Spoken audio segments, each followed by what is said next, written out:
thank you for inviting me here. Thank you to our first speakers for making us local. Because I'm not gonna, I'm not gonna undo what you did, but I'm gonna talk about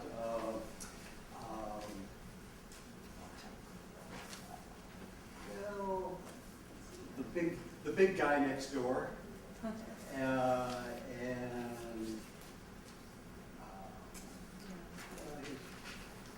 will China eat the United States, or will China eat Hong Kong, or you get the idea. I'm a political scientist. I'm very conscious of being an interloper in a room with lots of artists and people interested in design and knowledgeable about the arts. And so be prepared for, I'm vulgar, I'm materialist, and just be patient. I'm also sort of weird as a political scientist. Most China specialists in my discipline. Should I speak more loudly, by the way? Yeah. Look at the rise of China and talk about China's economy, what the American debt being held by China, or they talk about how many submarines is the Chinese Navy building. They're not very interested in cultural issues. The disciplinary deformation, I think, it also reflects something about sort of American values toward the world. Cultural issues matter a whole lot to the Chinese state, most of us know. Chinese state not only wants to influence the world, to be able to have its way treated with some respect, but part of the respect is also a cultural respect. That is that in a good Confucian manner, the state is concerned with the organization, distribution, regulation of beauty, which is officially determined, and Chinese leaders really, really want the world to start having a greater kind of respect for Chinese culture than I think Americans especially, but perhaps also Europeans are likely to be giving. Beauty, ideas of beauty are a kind of political barrier in the world. And China has some kinds of ideas. I'll just choose here. This might be the Chinese ideal. This is the Metropolitan Opera, Tandun's opera, The Last Emperor, and Placido Domingo, the world's most famous tenor, dressed up as a Chinese emperor. That's the kind of respect for Chinese culture that I think goes down very well in among Beijing's leaders. Or here's another dream, where we're going to dress up like we're mandarins. Now that's probably not a serious kind of ideal, but China does push recently for the spread of, we're going to help you learn Chinese with Confucian institutes all around the globe.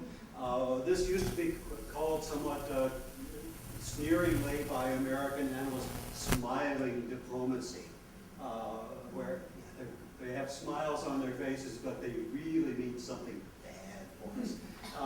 Now we babble on a lot about soft power. I'm not too sure what that means, but it certainly does mean China's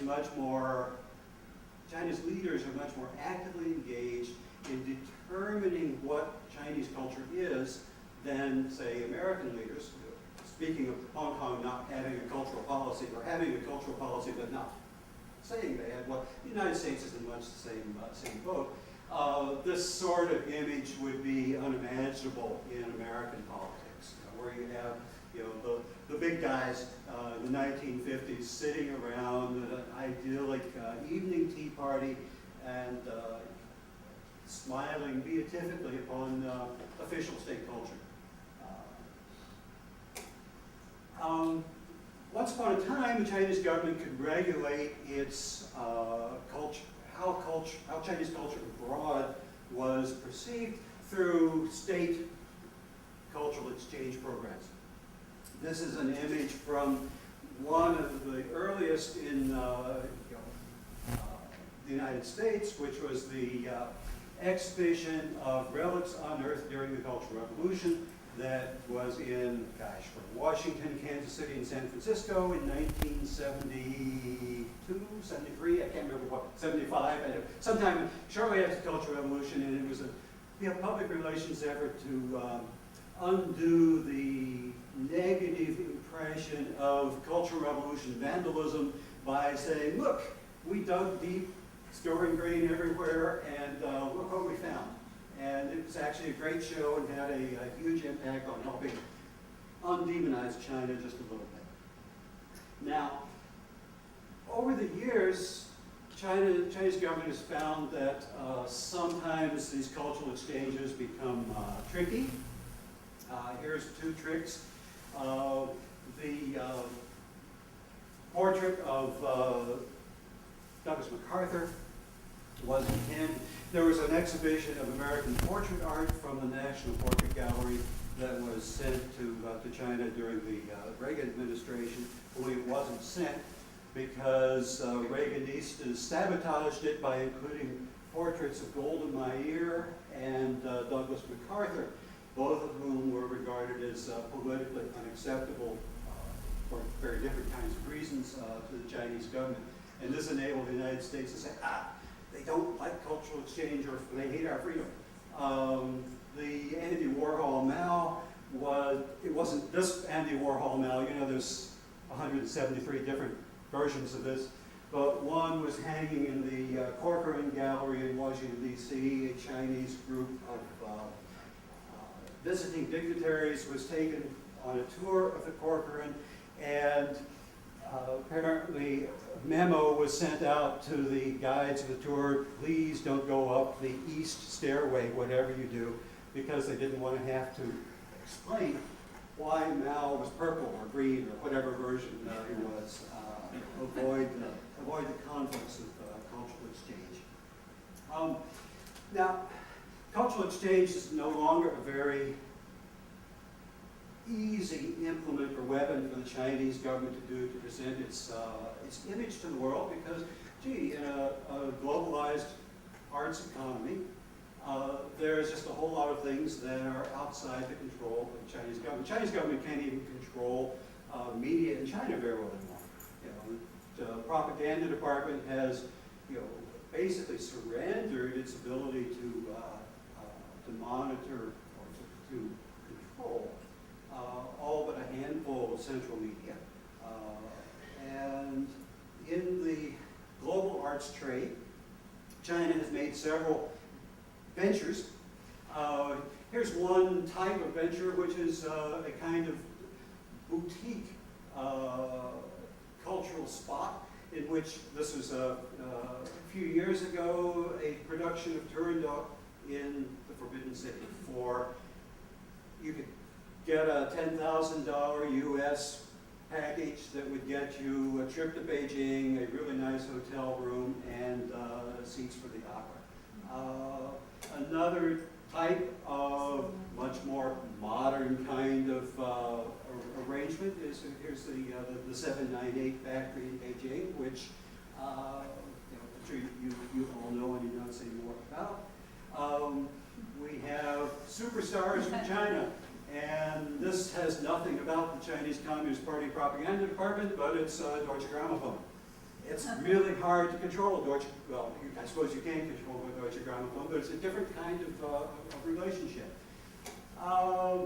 There are star artists like Tsai Bo-chang who have a relationship with the Chinese state, but it's a somewhat complicated relationship, and it's one in which Tsai has a fair amount of power. And we, of course, have different kinds of artists. Chen Yifei, who was much closer to the party, who is now dead, and who's Joy and I were talking about him last night. What is going to happen to these paintings of romanticized courtesans of the past? Are they holding their value? Is this the kind of culture that China is going to present itself, present to the world? And then, of course, we have really seriously and trivially matador paintings, motel art.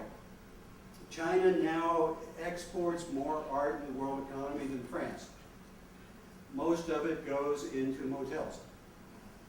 That is, China has dreams of being able to sell itself, present itself to the world, gain respect as being a high art producing grand civilization. And of course it is. I don't mean to demean it. But at the same time, China is participating in an international economy in which one of its great assets is still lots of low-cost labor. And this applies in aesthetic production as well as it does in any other realm. Here's a studio in Dafan, which is north of Hong Kong, where there are factory art, oil art factories which produce tens of thousands of paintings in a week. I gather that their market is dropping very sharply as fewer hotels are being built in the Western economic zone. And then here, sort of at the bottom, because for me it's kind of an emotional bottom,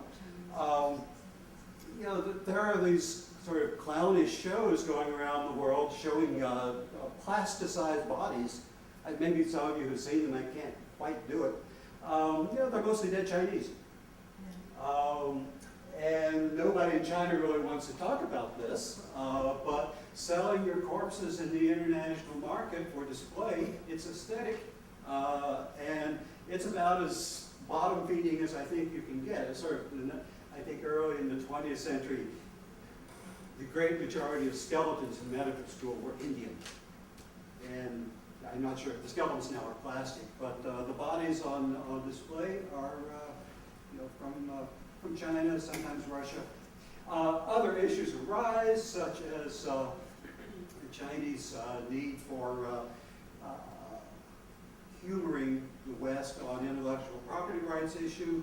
That is, amidst all this cultural production, there's some cultural destruction going on. And it does echo something from a couple of decades ago, where a Cultural Revolution poster smashing the four olds, almost it's labor power instead of mechanized destruction, but the same kind of idea. Okay, whoops, I lost. One of the issues facing the Chinese state and many of the kinds of artists I think we're especially concerned with for this symposium is the issue of authenticity and the right to determine, to say what is Chinese art and what is not Chinese art. And I'm starting out here with a guy who's not dealing with Chinese art at all. This is the late Italian director Michelangelo Antonioni, who ran into some interesting trouble in the 1970s when he made a movie called Zhongguo, which was a long documentary that Antonioni, being a good left-wing movie director from Italy, intended to be sympathetic to China in the late Cultural Revolution. The movie ended up being criticized roundly in China because of his fondness for old bridges, slightly shabby-looking buildings, and the quaintness of human labor power. He was accused of belittling the revolution. And the movie, I think, has been in serious distribution since it was released. You can see it on YouTube if you can watch through 20 different episodes. And I gather Antonioni was embittered somewhat to the end.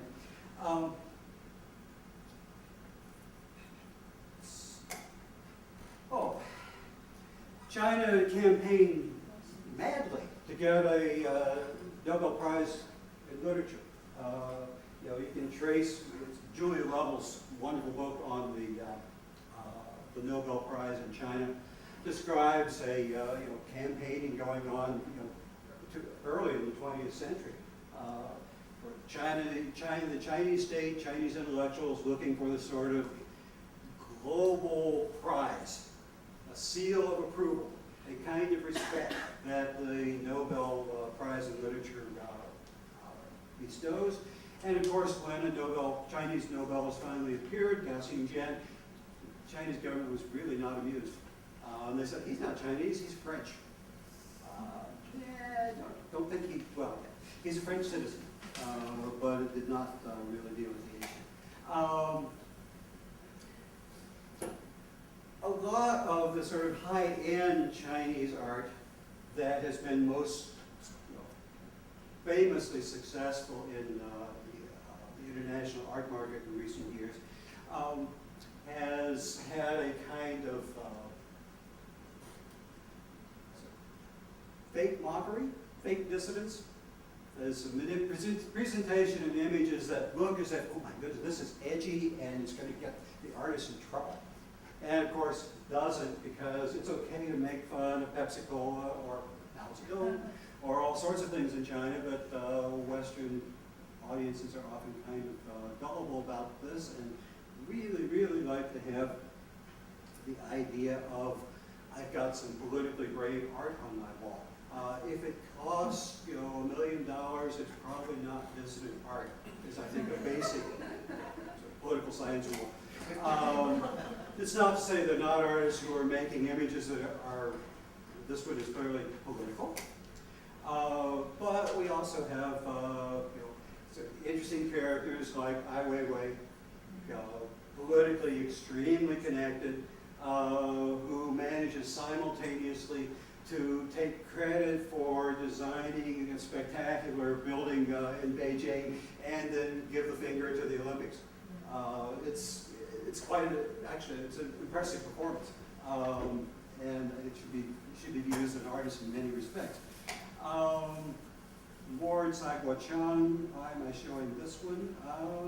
Oh yes, Tsai Guo-Chang is I think really interesting character who plays off the desire for distance, which I think we're now reaching the point where selling a picture of Mao that has somehow been distorted is no longer going to do it. So Tsai Guo-Chang made something called the Danger Book, Suicide Fireworks. Now here's a statement from it that I love. This book is a really dangerous book for you to buy, because if you make a mistake, rifling through this book, you could blow up. And I don't think you're likely to, actually. But it does capture this need that I think a lot of successful Chinese artists have sort of hooked on the appearance of dissidence and danger. And there actually are Chinese artists who are dealing with social issues in an interesting kind of way. In this particular case, Zhang Dali has made a series of back bodies, but these are casts of migrant workers in China to try to use art to focus discussion of that as a social issue. And I thought of putting this one in at the end. The question of authenticity and what is really Chinese art spills over into the United States in reverse. I don't know if you're following the controversy about the Martin Luther King Memorial in Washington, D.C., where the artist Lei Yixin is from Hunan. He has a background in, like many Chinese sculptors, of making monumental works in marble of historic figures. And he was picked in part because he can do this. He's being roundly attacked in the United States, one, because he's not black, he's not American, he's not African American, and two, because he's presented an image of Martin Luther King, which was described by one of the Washington, D.C. committees that oversees this as too confrontational. Now, Martin Luther King, I think, was pretty confrontational, but Mr. Lei has been ordered to adjust the statue so we have a happier, more genial Martin Luther King. may be suitable for, I'll stop being sarcastic there. Now, one of the issues that China has in trying to present its art to a world in which Chinese leaders want respect, they want dignity, they want to be taken not just as the new rich guys or the new guys with lots of guns and atom bombs. They want to be viewed as the carriers of a great civilization. This encounters sometimes some problems, and I'll probably close with this image. That is, in North America, we barely know where China is. We're not very sure about Canada. Actually, this map did get Chinese people right, but we sort of spread them out a little bit more. We're really bone ignorant here. And from a sort of perspective of China trying to gain aesthetic dignity and respect, what are they going to do with a country like us? That's both our problem and theirs, and I don't have an obvious solution for it, but I'll stop here. Terrific. Yeah, thank you.